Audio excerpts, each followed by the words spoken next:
back to another video. My name is Omboy and this is Millennial Visa Specialist.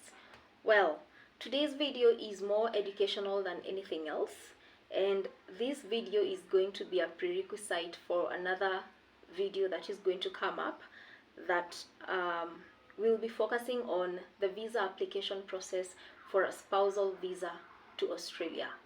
That is basically subclass 309 and subclass 100, depending on whether you're doing it offshore, which is outside Australia, or onshore, which is inside Australia. And just to give you context,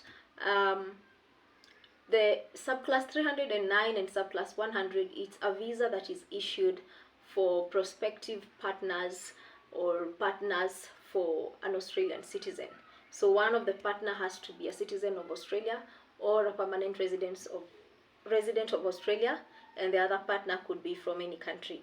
But before we get to that part, I would want us to look at two terms that if you have ever done any visa application, you will find them, and sometimes some people might not know whether to put as this or that. So basically what I'm talking about is the difference between a spouse and a de facto partner.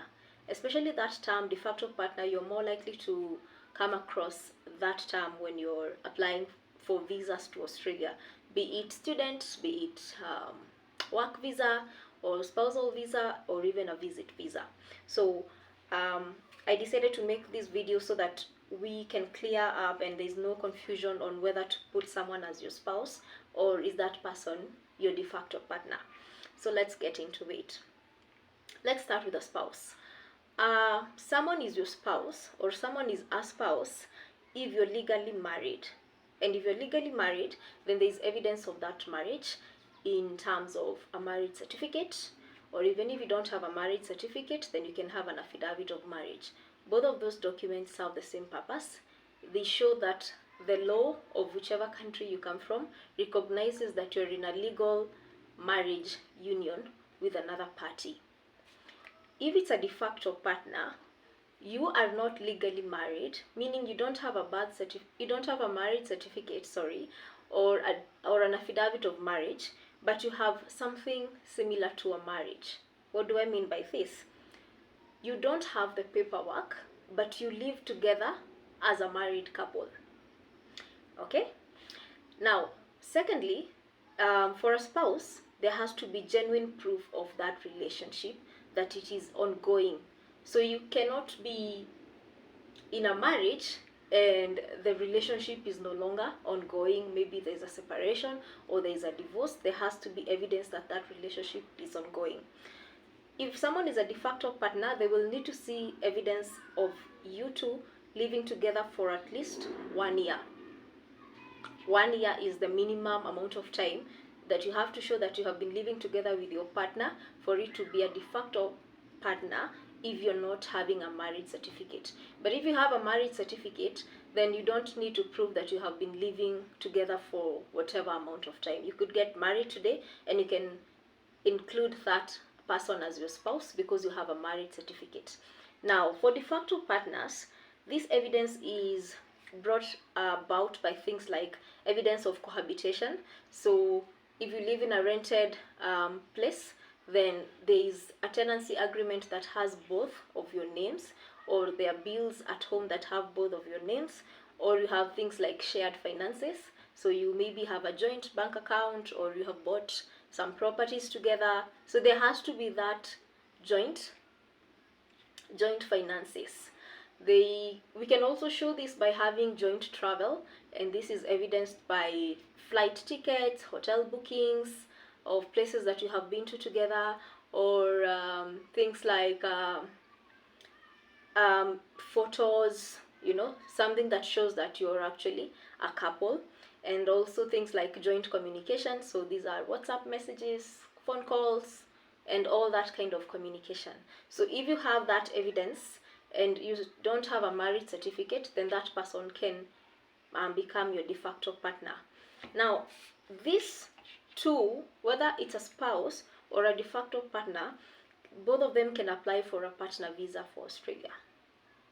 Okay, so even if someone is not legally married to you, they can still apply for a partner visa to Australia, as long as you can prove that your relationship is genuine, it's ongoing, and it's it's a real partnership. Um, for de facto partner, you have more to prove to the embassy and to your case, because if you don't have a marriage certificate, then you have to attach so many other supporting documents to prove that that relationship is ongoing, unless there are other compelling circumstances, like there is a registration of the relationship. So it's not an affidavit of marriage, it's not a marriage certificate, but if there is a registration of that marriage or the process has begun, then that one can also be used as evidence. Well, what I also wanted to point out is that in both cases, if the relationship ends during the processing of the visa, that visa might be refused or cancelled.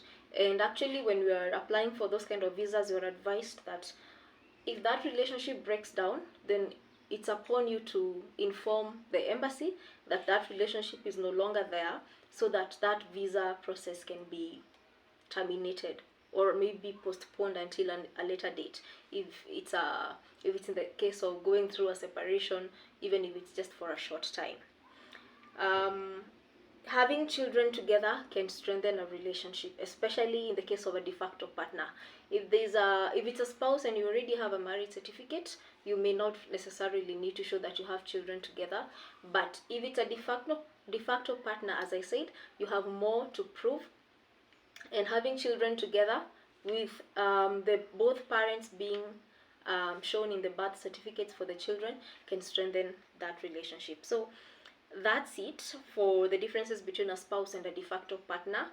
If there's anything that is not very clear, you can always call me. I may not be able to read all the comments in these videos, but if you call me or send me a message on WhatsApp, my number is in the description. I can always respond. Otherwise, if it's not a spouse or a de facto partner, then it's obviously single, widowed, or widower. So basically, those are the terms that you will find in these kind of visa applications. Well, I hope this video was helpful to someone, and we'll be following up this video on now the main part, which is application for a partner visa for Australia subclass 309 and subclass 100, giving a case study of an application that we started making last year. No, it was early this year, so now it's been 5 months and it's still ongoing. So this kind of applications take some time. Sometimes they can take 1 year, sometimes they can take 2 years.